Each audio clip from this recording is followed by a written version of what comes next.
Dr. Maya Richardson pulled her old Honda into the driveway just as the sun was setting behind the pine trees. She was exhausted. It had been one of those days at the clinic where everything that could go wrong did go wrong. A cat with a twisted intestine, a dog hit by a car, and a parrot that wouldn't stop biting everyone who came near it. She sat in the car for a moment, her hands still gripping the steering wheel, just breathing. Through the windshield, she could see the warm glow from her living room window.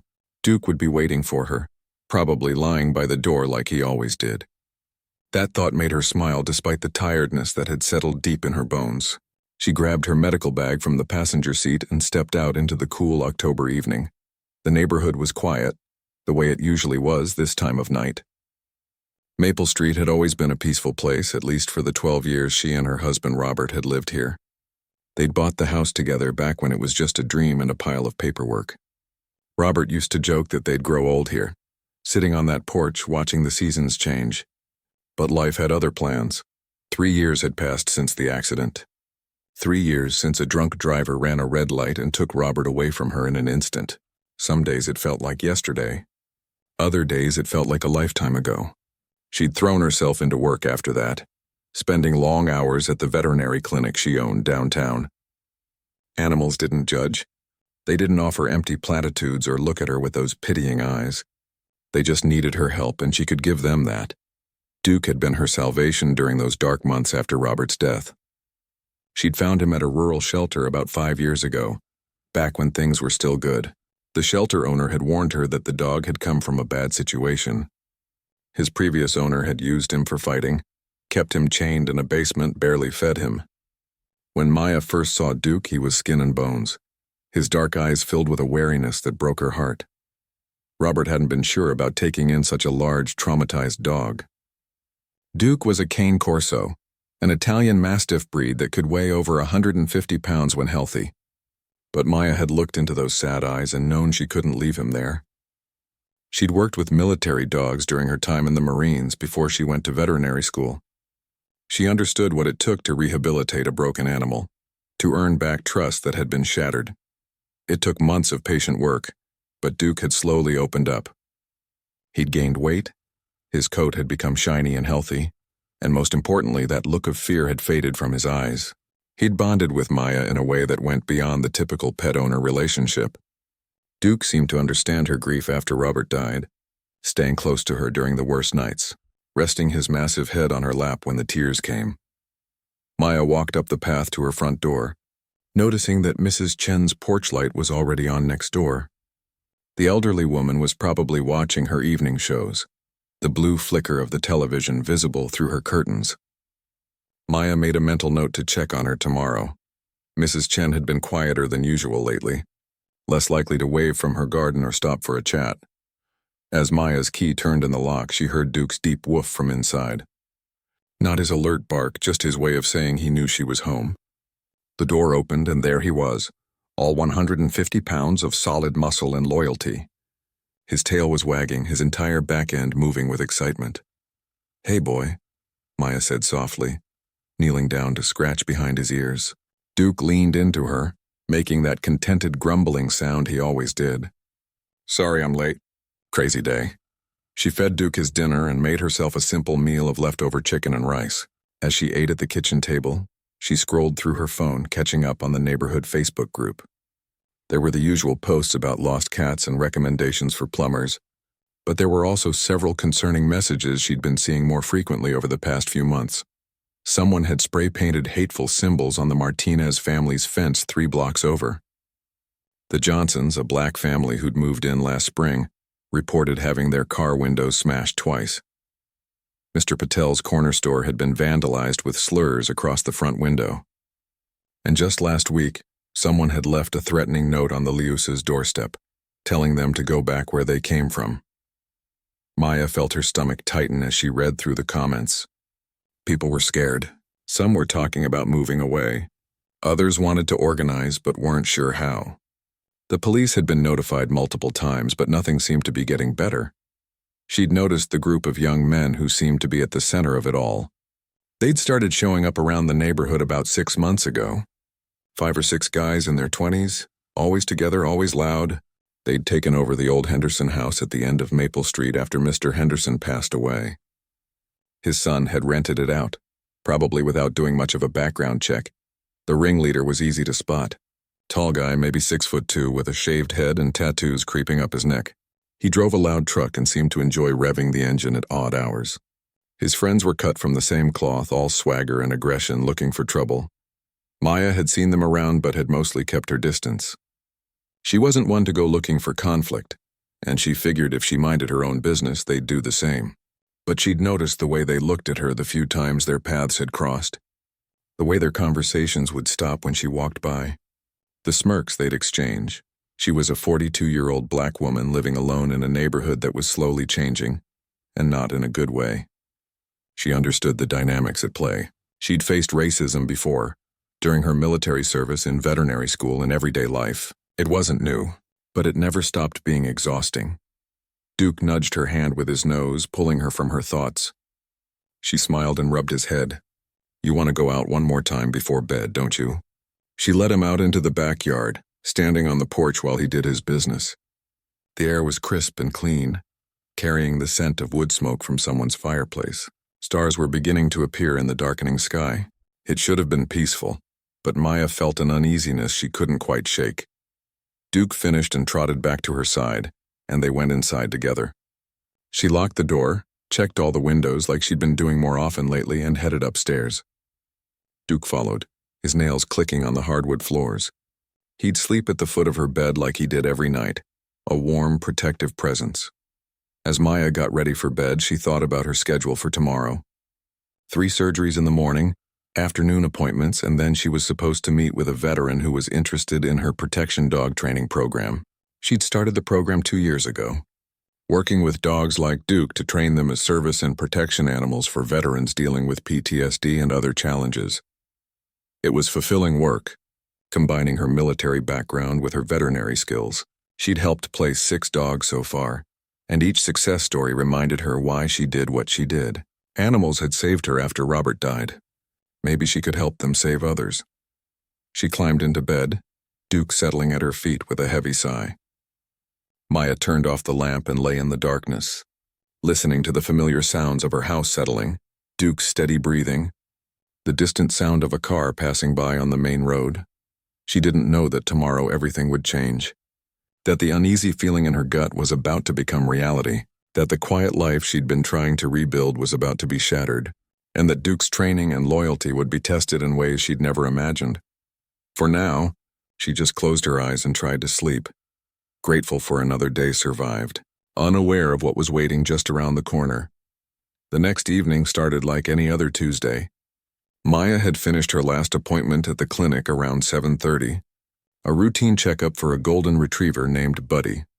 She'd said goodbye to her assistant, locked up the clinic, and driven home through the darkening streets of Portland. The October air had that sharp bite to it that promised winter wasn't far off. As she turned onto Maple Street, she noticed the loud truck parked a few houses down. Her grip on the steering wheel tightened slightly. That truck belonged to the tall guy with the shaved head, the one who seemed to be the leader of the group that had been causing trouble. She'd learned his name from the neighborhood gossip, Travis. Just seeing that truck made her wary, but she told herself not to let fear control her. This was her street, her home. She pulled into her driveway and turned off the engine. The porch light was on, casting a warm yellow glow across the front of her house. Duke would be inside, probably already alert because he'd heard her car. That dog had better hearing than any security system money could buy. Maya reached for her purse on the passenger seat and grabbed her medical bag from the back. She was thinking about what to make for dinner. Maybe that pasta dish Robert used to love when she heard voices, male voices close by. Too close. She looked up and her heart jumped into her throat. 3 young men were standing near the back of her car, and they weren't just passing by. One of them had his hand on her car door handle, trying it. Another was peering into the back window with a flashlight. "Excuse me," Maya said, her voice steady despite the adrenaline suddenly flooding her system. "Can I help you with something?" The 3 men turned to face her. She recognized them immediately. They were part of Travis's group. The one closest to her was stocky with red hair and a patchy beard. The second was thin and wiry, wearing a black hoodie. The third was the biggest, over 6 feet tall with arms covered in crude tattoos.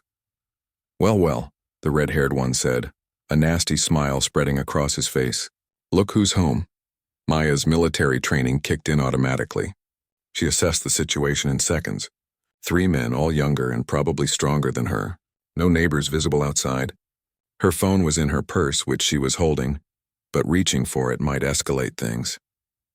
The front door was about 20 feet away. Duke was inside. You're on my property, Maya said firmly. I'm going to ask you once to leave. The thin one in the hoodie laughed. You're going to ask us?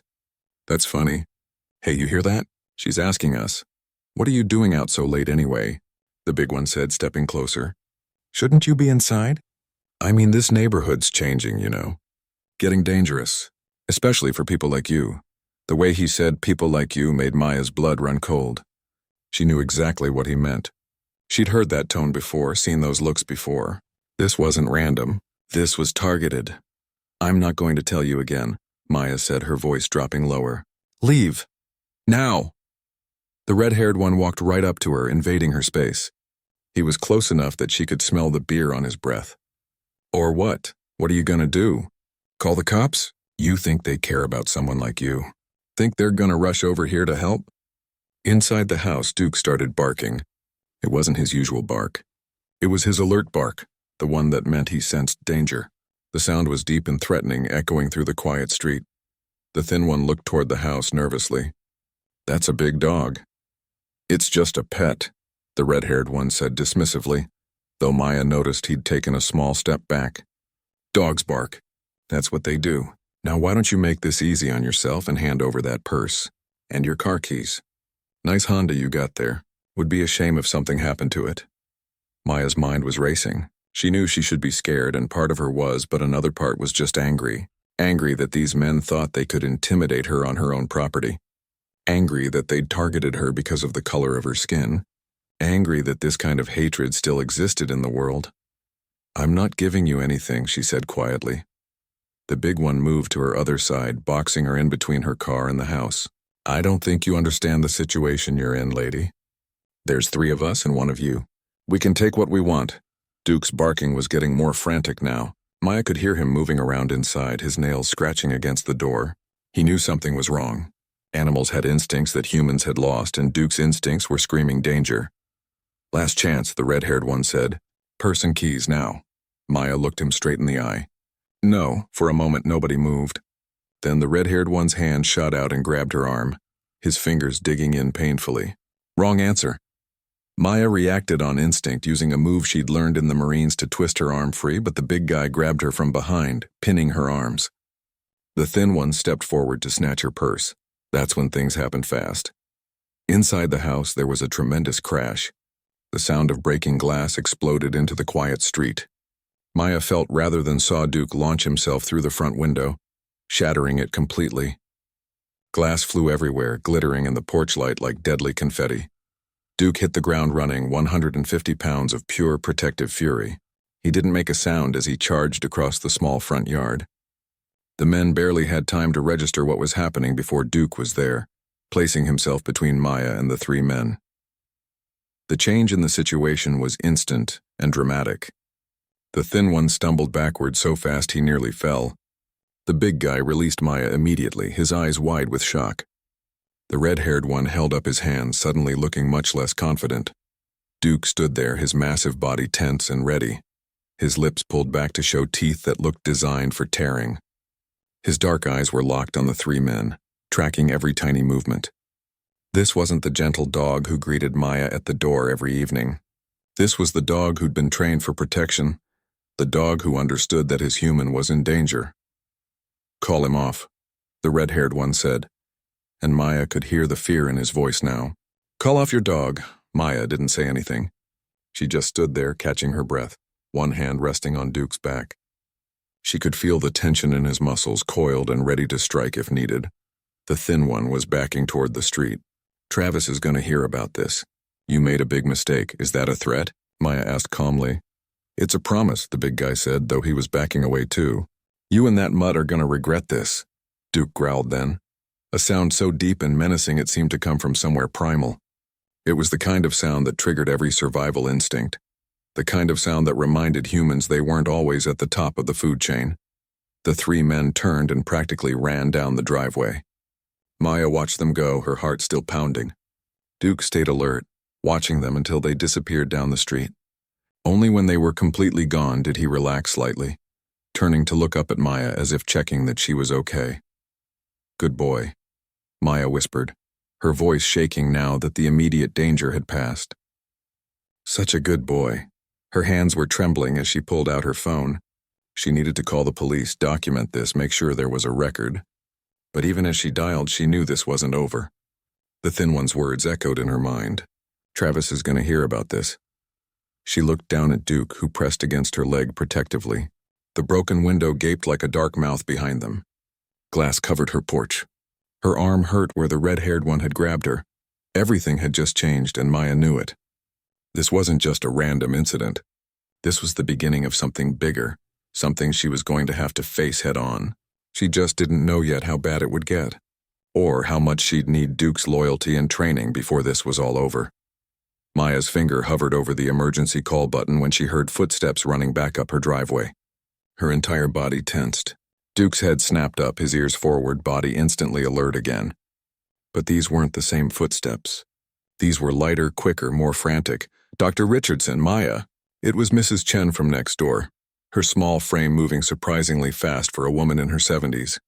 She was still wearing her house slippers and had thrown a cardigan over her nightgown. "Are you all right?" "I heard the glass breaking. I saw those men." "I'm okay, Mrs. Chen," Maya said, though her voice didn't sound entirely convincing even to her own ears. "Duke protected me. I'm about to call the police."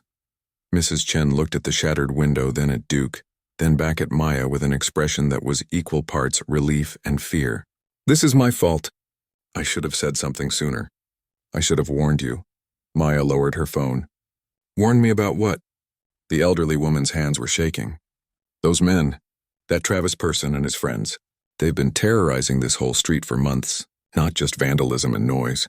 They've been targeting people. Specific people." "What do you mean, specific people?" Maya asked, though she had a sinking feeling she already knew the answer. Mrs. Chen glanced around nervously as if the men might still be watching from the shadows. "Anyone who isn't white. The Martinez family, they had their fence destroyed. Someone threw rocks through their windows with notes tied to them. Horrible notes with horrible words. The Johnsons down the street, they found their cat dead in their yard. The vet said it had been poisoned. And Mr. Patel at the corner store, they've vandalized his shop 3 times. The last time they broke in and destroyed thousands of dollars worth of inventory." Maya felt sick. She'd known things were bad, but hearing it all laid out like this made it real in a way that the Facebook posts hadn't. "Why hasn't anyone gone to the police? Why isn't something being done?" Mrs. Chen's expression turned bitter. "We have gone to the police. Multiple times. They take reports, they say they'll look into it, but nothing happens. One officer even suggested that maybe Mr. Patel's insurance claim was fraudulent, can you imagine? Like he destroyed his own store.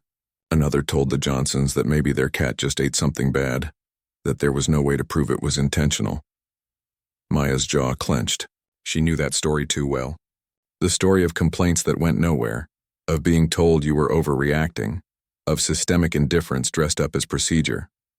So they've just been allowed to do whatever they want. "People are scared," Mrs. Chen said softly. "Some families have already moved away. Others are planning to. I've been documenting everything I can see from my window, taking photos, writing down dates and times, but I'm just one old woman. What can I do?" Before Maya could respond, more footsteps approached. This time it was Mr. Johnson from down the street, a tall black man in his 40s, followed by his wife Angela. Behind them came the Martinez family, Paolo and his wife Rita with their teenage son. Mr. Patel was hurrying up the sidewalk, still wearing his store apron. "We heard the commotion," Mr. Johnson said, slightly out of breath. "We saw those guys running down the street looking scared out of their minds." "Are you all right, Dr. Richardson?" Maya looked at the growing group of neighbors, all of them people of color, all of them looking worried and tired and fed up. "I'm fine." Duke made sure of that. "But I think we need to talk, all of us." They gathered on Maya's front lawn, a strange neighborhood meeting under the glow of the streetlight.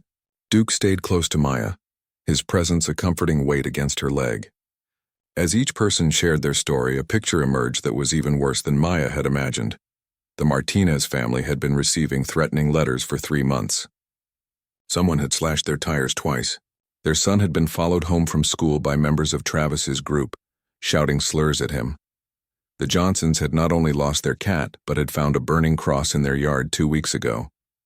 They'd called the police, but by the time officers arrived, the evidence was mostly ash, and they were told it could have been kids playing a prank. Mr. Patel had been physically pushed and threatened in his own store. The vandalism had cost him over $10,000 in damages and lost inventory. His insurance was threatening to drop him because of the multiple claims. "They're trying to drive us out," Paulo Martinez said, his voice tight with anger. "They want this neighborhood to be whites only, like it's 1950 or something. And they're getting away with it because nobody's stopping them." Maya felt something shift inside her as she listened. She'd been so focused on her own grief, her own small world of work and home and Duke, that she hadn't seen the bigger picture. She'd noticed the changes but had told herself it wasn't her problem, that if she kept her head down she'd be fine. But that's not how hatred worked. It didn't care if you kept your head down. It came for you anyway. "The police need to take this seriously," she said. "What happened tonight, that's assault and attempted robbery. With all of you as witnesses to their pattern of behavior, this is a hate crime investigation waiting to happen." "You think they'll listen?" Angela Johnson asked skeptically. "We've tried, Dr. Richardson, we've all tried." Maya pulled out her phone. "Maybe they'll listen differently this time." "Mrs. Chen, you said you've been documenting everything?" The elderly woman nodded eagerly. "Photos, videos, written logs with dates and times. I have months of evidence on my computer and phone. And I have security cameras," Mr. Patel added. "They destroyed one, but I installed 3 more they didn't find. I have footage of at least 2 incidents. Paulo's son recorded them following him on his phone," Rita Martinez said, "and we kept all the letters they left." Maya felt a spark of something she hadn't felt in a long time. Purpose. Direction. "Then we have something to work with. We need to compile everything, create a comprehensive case that they can't ignore, and we need to do it together, as a community." Mr. Johnson looked doubtful. "Even if we do all that, what's to stop them from coming back? From escalating? You saw what they tried tonight. Next time they might bring weapons. Next time someone could get seriously hurt." That's when Maya made a decision that would change everything. "I'm a veteran," she said quietly. "I served in the Marines as a military working dog handler. After I got out, I became a veterinarian. And for the last 2 years, I've been running a program training protection dogs for veterans with PTSD." She looked down at Duke, who was sitting calmly beside her despite everything that had happened. "Duke isn't just my pet. He's a fully trained protection dog. What you saw tonight, that was just the beginning of what he's capable of. And I can train more dogs. I can teach you how to protect yourselves, how to make your home safer, how to be prepared." "You mean like a neighborhood watch?" Mrs. Chen asked. "More than that," Maya said. "I mean a real community defense network. Legal, organized, prepared. We document everything. We report everything. We support each other. And we make it clear that we're not going anywhere, no matter how hard they try to scare us." For the first time that evening, she saw hope flicker in her neighbors' faces. But before anyone could respond, a loud engine roared to life down the street. Travis's truck. Maya felt Duke tense beside her, felt every person in the group go still. The truck came crawling down Maple Street, deliberately slow. Travis was driving, and Maya could see at least 3 other guys in the cab with him. As they passed Maya's house, the truck slowed even more. Travis leaned out the window, his face twisted with rage. "You think your dog makes you safe?" he shouted. "You think any of you are safe? This is our neighborhood now. You people need to learn your place or we'll teach it to you." One of his passengers threw something, a glass bottle that shattered on the street, the sound sharp and threatening in the quiet night. Duke let out a low, warning growl, but Maya kept her hand on his head, keeping him steady. "We're calling the police right now," Mr. Johnson called out, holding up his phone. "We're reporting this threat." Travis laughed, a cold sound that carried in the night air. "Go ahead, call them. See how much they care. Nobody's gonna help you. Nobody's gonna save you. This is just the beginning." The truck roared off down the street, leaving them standing there in the harsh glow of the streetlight. Maya's heart was pounding, but she wasn't backing down. Not anymore. She looked at the faces around her, saw her own determination reflected back. "Call the police," she said firmly. Report everything that just happened. Mrs. Chen, Mr. Patel, start gathering your evidence. Everyone else, meet me at my clinic tomorrow evening at 7. We're going to put together a case they can't ignore. And we're going to take back our neighborhood." As her neighbors dispersed to make their calls and head to their homes, Maya stood there with Duke looking at her broken window, feeling the cool night air on her face. She thought about Robert, about what he would say if he could see her now. He'd always said she was the strongest person he knew.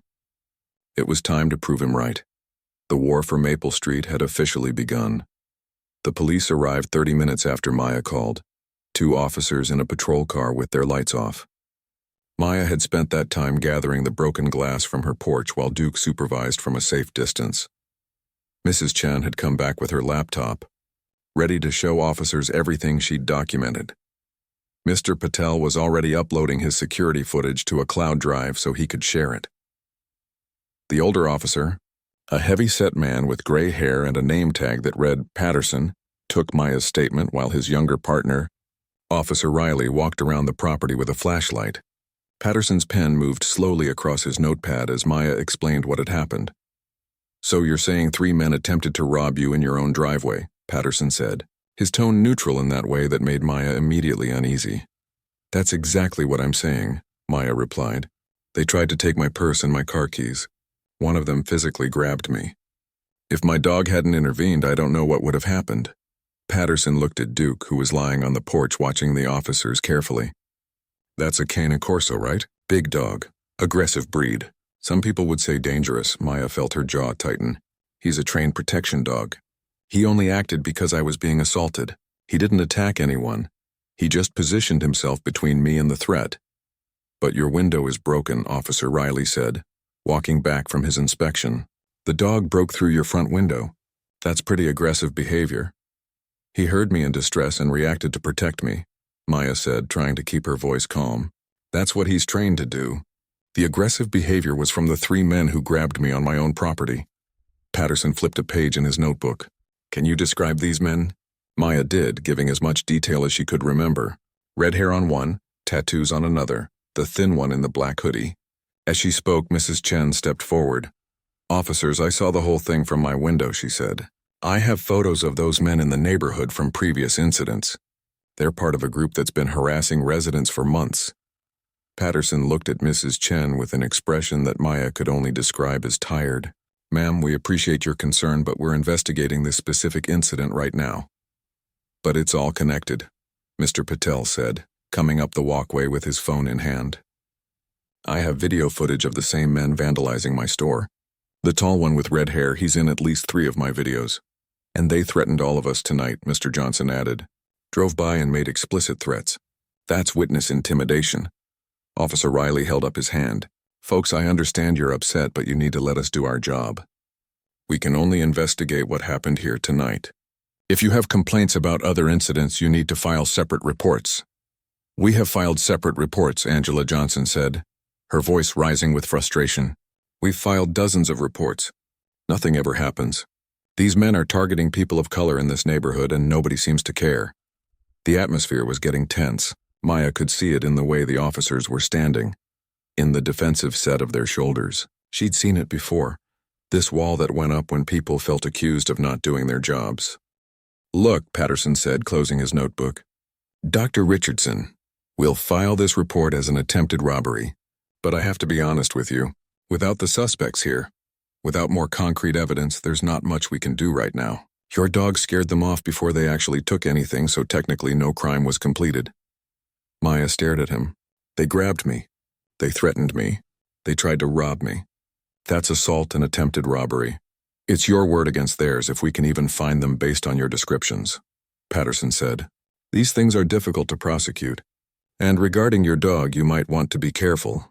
If he injured someone, even in defense, you could be held liable. Especially with a breed like that, it was like being slapped." Maya felt the anger rising in her chest, hot and righteous. "So let me understand this correctly. I was attacked on my own property, and you're warning me about my dog's liability?" "I'm just telling you how things work," Patterson said, not unkindly but with a firmness that made it clear he was done with the conversation. "We'll increase patrols in the area. If you see these men again, call us immediately and stay inside." Don't confront them. That's the best advice I can give you. After the officers left, the group stood in Maya's yard in stunned silence. The patrol car's taillights disappeared down Maple Street, and it felt like their last hope was driving away with them. That went about how I expected, Mr. Patel said quietly. They basically told us we're on our own. Paulo Martinez added, his hands clenched into fists at his sides. Maya looked at the faces around her and saw the same thing she felt. Betrayal, anger, and underneath it all, fear. Fear that they truly were alone in this, that the people who were supposed to protect them had already decided they weren't worth protecting. But then something Mrs. Chen had said earlier clicked in Maya's mind. Mrs. Chen, you said you've been documenting everything. How much documentation do we have across all of us? The elderly woman thought for a moment. I have records going back 4 months. Photos, videos, written accounts of at least 30 separate incidents. My security footage covers 3 months, Mr. Patel said. Multiple incidents, clear faces, and several of them. We have the letters, the photos of our property damage, medical records from when my son was pushed and scraped his arm, Rita Martinez added. Maya pulled out her phone and opened a new note. Here's what we're going to do. We're not going to rely on local police to take this seriously, because clearly they won't. But there are other options, federal options. Mr. Johnson looked at her skeptically. What do you mean? Hate crimes fall under federal jurisdiction, Maya explained. The FBI can investigate when there's a pattern of civil rights violations. What we have here isn't just random vandalism. It's a coordinated campaign of intimidation based on race. That's exactly what federal hate crime laws were designed to address. She could see the spark of hope returning to their faces. But we need to build an airtight case. We need everything documented, organized, and presented in a way that's impossible to dismiss. Tomorrow evening, 7 o'clock at my clinic. Bring every piece of evidence you have. We're going to build a timeline, connect all the dots, and take this to the FBI field office in Portland. What about tonight? Angela Johnson asked nervously. What if they come back? Maya looked at Duke, who had moved to stand beside her again. Tonight we watch out for each other. Mrs. Chen, can you see the Johnsons' house from your window? Yes, and the Martinez house too. Good. If you see anything suspicious, anything at all, you call me immediately. My number is going to become the neighborhood emergency line. Mr. Patel, your store is on the corner, right? You can see most of the street from there? He nodded. I have cameras covering the intersection. Perfect. We create a communication network. Everyone has everyone else's number. We check in. We stay alert. And most importantly, we don't let them see that they've scared us. Because the minute they think we're broken, they'll push harder. Over the next hour, they exchanged phone numbers and created a group chat. They made plans for the meeting the next evening. They talked about installing better locks, better lighting, better security measures. Maya found herself at the center of it all, organizing, planning, using skills she hadn't tapped into since her military days. As the neighbors finally dispersed to their homes, Mrs. Chen lingered behind. Dr. Richardson, can I tell you something? Of course. The elderly woman's eyes were bright with unshed tears. When my husband and I moved to this country 40 years ago, we faced discrimination. People didn't want us here, but we thought things had gotten better. We thought those days were behind us. To see it happening again, to see young people filled with such hate, it breaks my heart. Maya put a gentle hand on Mrs. Chen's shoulder. I know, but we're not alone in this. And we're not powerless. We're going to fight back, the right way, the legal way, but we're going to fight. After Mrs. Chen left, Maya finally went inside with Duke. The house felt different now, violated somehow by what had happened. She looked at the broken window, at the glass still glittering on the floor despite her earlier cleanup, and felt the weight of what she'd taken on. Her phone buzzed. It was a text in the new neighborhood group chat from Mr. Johnson. Just wanted to say thank you. For the first time in months, I feel like maybe we have a chance. Other messages started popping up. Similar sentiments from the Martinez family, from Mr. Patel, from Angela. Even Mrs. Chen had managed to send a heart emoji, which made Maya smile despite everything. She looked down at Duke, who was watching her with those intelligent dark eyes. What did we just get ourselves into, boy? Duke just tilted his head, and Maya could have sworn he understood. She thought about Robert again, about how he'd always said that the measure of a person wasn't what they did when things were easy, but what they did when things were hard. Well, things were about to get very hard. She spent the next hour researching federal hate crime statutes, FBI field office procedures, and civil rights violation reporting requirements. The more she read, the more convinced she became that they had a real case. Travis and his group had been operating with impunity for months, assuming no one would fight back, assuming no one would connect the dots. They were wrong. Maya looked at the time. Nearly 1 a.m. She had surgery scheduled in just a few hours, but her mind was racing too fast for sleep. She made herself some tea and sat at her kitchen table, Duke's head resting on her foot, and began drafting an outline of everything they would need for their case. Outside, Maple Street was quiet, but Maya knew it was the quiet before the storm. Travis had made his threat clear. This was just the beginning. And he was right about that, just not in the way he thought. This was the beginning of the end for his reign of terror. Maya barely slept that night. Every sound outside made her alert, and Duke was restless too, getting up several times to check the windows. When her alarm went off at 6 a.m, she was already awake, staring at the ceiling and mentally preparing for what was coming. The day at the clinic was long and exhausting. Between surgeries and appointments, Maya found herself constantly checking her phone, monitoring the neighborhood group chat. Mrs. Chen reported every car that drove down the street. Mr. Patel sent updates from his store. Everyone was on edge, waiting for the other shoe to drop, but Travis and his group stayed away. Maybe Duke had scared them more than Maya thought, or maybe they were planning something bigger. Either way, the silence felt more threatening than any confrontation. By the time Maya locked up the clinic that evening, her stomach was in knots. The meeting was set for 7, and she had no idea if her plan would actually work. She'd spent her lunch break calling the FBI field office in Portland, trying to understand the process for reporting hate crimes. The agent she'd spoken with had been professional but non-committal. They would need substantial evidence, he'd said. A clear pattern of behavior, multiple victims, documentation.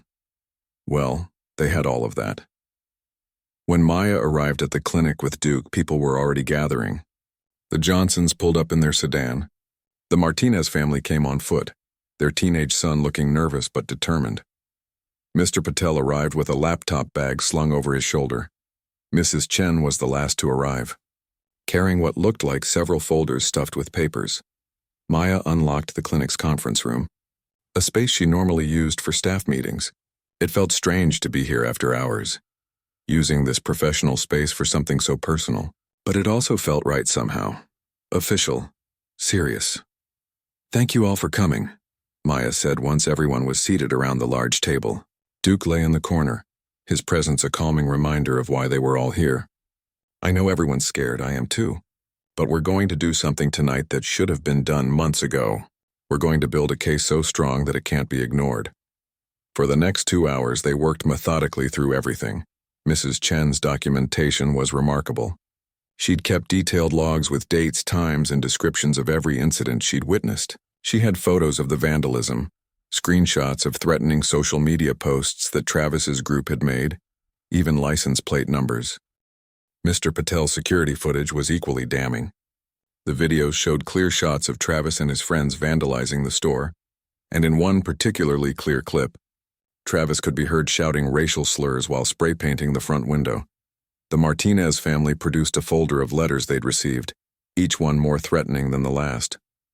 Some included specific threats about what would happen if they didn't leave the neighborhood. Rita had kept every single one, dated and preserved in plastic sleeves.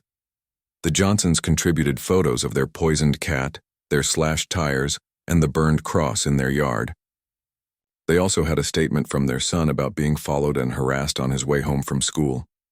As Maya organized everything into a timeline on her laptop, a clear picture emerged. This wasn't random. This was systematic harassment that had been escalating over 4 months, targeting every non-white family on Maple Street.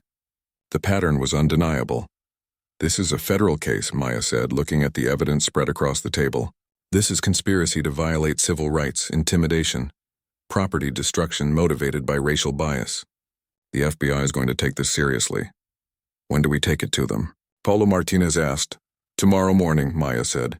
I'll call first thing and request an appointment. But there's something else we need to do. She pulled up a document on her laptop and turned it around so everyone could see. This is a joint statement to the City Council and the Mayor's office. We're going to formally request increased police presence, better street lighting, and a community liaison officer. We're also going to send copies to the local news stations. Angela Johnson looked worried. Won't that make Travis and his group angry? Won't they retaliate? They're already planning to retaliate, Maya said honestly. But if this goes public, if the media starts paying attention, they lose their cover. Right now, they're operating in the shadows. Let's drag them into the light. The group voted unanimously to move forward. Maya sent the statement to the City Council that night, copying 3 local news stations. Then she packaged all the evidence into a comprehensive report for the FBI, complete with a detailed timeline and cross-referenced documentation. It was nearly 10 o'clock when everyone finally left. Maya sat in her car in the parking lot, Duke in the back seat, and felt the exhaustion wash over her. But underneath the tiredness was something else. Something that felt like hope mixed with determination. Her phone rang. It was a number she didn't recognize. She almost didn't answer, but something made her pick up. Dr. Richardson? The voice was young, male, and nervous. My name is Kyle. You don't know me, but I live on Maple Street, in the Henderson house. Maya's heart started pounding. Kyle, one of Travis's group. What do you want? I want to help you, he said quickly. I know what Travis is planning. He's talking about burning someone's house. Tomorrow night. He's angry about what happened with your dog, and he's saying things need to escalate. He's got 4 guys willing to do it with him. Maya's blood ran cold. Which house? He hasn't decided yet. Maybe yours. Maybe the Johnsons. He's watching to see who's home, who's vulnerable. Dr. Richardson, I didn't sign up for this. I thought it was just going to be hanging out, you know? But this has gotten way out of control. Someone's going to get killed. Why are you telling me this? Maya asked, though she was already thinking about how to use this information. Because my little sister is mixed race, Kyle said, his voice breaking. She lives with my mom in Seattle. When Travis started saying all this racist stuff, I thought he was just talking. I didn't think he really meant it. But he does. He really hates people, and I can't be part of that. I can't. Maya made a decision. Kyle, I need you to do something. I need you to record Travis. Get him on tape talking about his plans. Can you do that? There was a long pause. He'll kill me if he finds out. He's planning to kill innocent people, Maya said firmly. This is your chance to do the right thing. To stop this before it's too late. Will you help me? Another pause then. Okay, yeah, I'll try. Maya gave Kyle her email address and told him to send any recordings there. After she hung up, she immediately called the FBI agent she'd spoken with earlier, got his voicemail, and left an urgent message about a credible threat of arson. Then she called everyone in the neighborhood group chat, conference style. When they all answered, she laid out the situation clearly and calmly. We have a credible threat that Travis is planning to burn down a house tomorrow night. I've contacted the FBI, but we need to be prepared. Everyone needs to have bags packed and be ready to evacuate. We need someone awake and watching at all times, and we need to document everything that happens. Maybe we should just leave, Mr. Patel said, sounding defeated. Maybe it's not worth it. It is worth it, Mrs. Chen said fiercely, surprising everyone. My husband and I didn't come to this country and work for 40 years to have our home taken from us by bullies. We stand our ground. One by one, the others agreed. They would stay. They would watch. They would fight. Maya spent that night parked in front of her house with Duke, watching the street. Mrs. Chen's living room light stayed on all night. She could see Mr. Johnson sitting on his porch. The Martinez family had motion sensor lights blazing all around their property. At 3 in the morning, Maya's phone buzzed. An email from Kyle. She opened it with shaking hands and pressed play on the attached audio file. Travis's voice came through clearly. Tomorrow night, we're sending a message these people will never forget. We're going to burn one of their houses to the ground. Show them what happens when they don't know their place. Another voice asked. What about the cops? Travis laughed. The cops don't care about these people. We've proven that already. They file reports and nothing happens. Tomorrow night, we take back our neighborhood for good. Maya forwarded the recording to the FBI agent immediately, then sent it to the local police with a formal complaint. She didn't sleep the rest of the night. She just sat there with Duke, watching and waiting. Dawn came slowly, painting the sky in shades of pink and gold. Maya's phone rang at 7:30. It was the FBI agent. Dr. Richardson, I've received your evidence package and the recording. I'm sending a team to your neighborhood today. We're taking this seriously. Don't engage with these individuals. Let us handle it. At 2 in the afternoon, 3 unmarked cars rolled onto Maple Street. Federal agents, not local police. They went directly to the Henderson house. Maya watched from her window as Travis and 4 of his friends were brought out in handcuffs. The neighborhood group chat exploded with messages: disbelief, relief, joy. Mrs. Chen sent a string of celebration emojis. But it was what happened next that really mattered. The local news picked up the story. A reporter interviewed Maya on her front lawn, Duke sitting calmly beside her. She told the story clearly and factually, showing the broken window, explaining the months of harassment, the community's efforts to get help. This isn't just about one neighborhood, Maya said to the camera. This is about what happens when people stand together against hate. When we refuse to be intimidated. When we demand justice and don't stop until we get it. The story went regional, then national. The FBI announced a full investigation into hate crimes on Maple Street. The city council called an emergency meeting and committed to better community policing and a civil rights task force. Travis and his group faced federal charges: conspiracy to commit arson, hate crimes, civil rights violations, and intimidation. The evidence was overwhelming, especially with Kyle's testimony and recording. 2 weeks later, Maya stood in front of the packed community center, addressing not just her neighbors but people from across Portland who wanted to help. She announced the expansion of her protection dog training program, offering free services to hate crime victims and vulnerable community members. Duke saved my life, she said, her hand resting on the big dog's head. But this community saved something bigger. They saved the idea that we don't have to accept hatred, that we can fight back legally, peacefully, and effectively. Mrs. Chen stood up in the audience. Dr. Richardson has shown us that one person with courage can change everything. But it takes all of us working together to make that change last. The room erupted in applause. In the months that followed, Maple Street transformed. The neighborhood watch became a model for other communities. Maya trained 5 more protection dogs and placed them with families who needed them. The city installed better lighting and increased patrols. But more than that, the community became tight-knit, looking out for each other, celebrating together. Maya still thought about Robert sometimes, especially on quiet evenings when she sat on the porch with Duke. She thought about how proud he would be, how he'd always believed she was capable of extraordinary things. She'd doubted herself after he died, wondered if she'd ever feel whole again. But standing up for her community, fighting against injustice, protecting her neighbors, that had given her purpose again. Duke rested his head on her lap, and Maya scratched behind his ears. We did good, didn't we, boy? Duke's tail thumped against the porch floor, and Maya smiled. They had done good. They'd turned fear into action, helplessness into power, and hatred into hope, and that was something worth fighting for.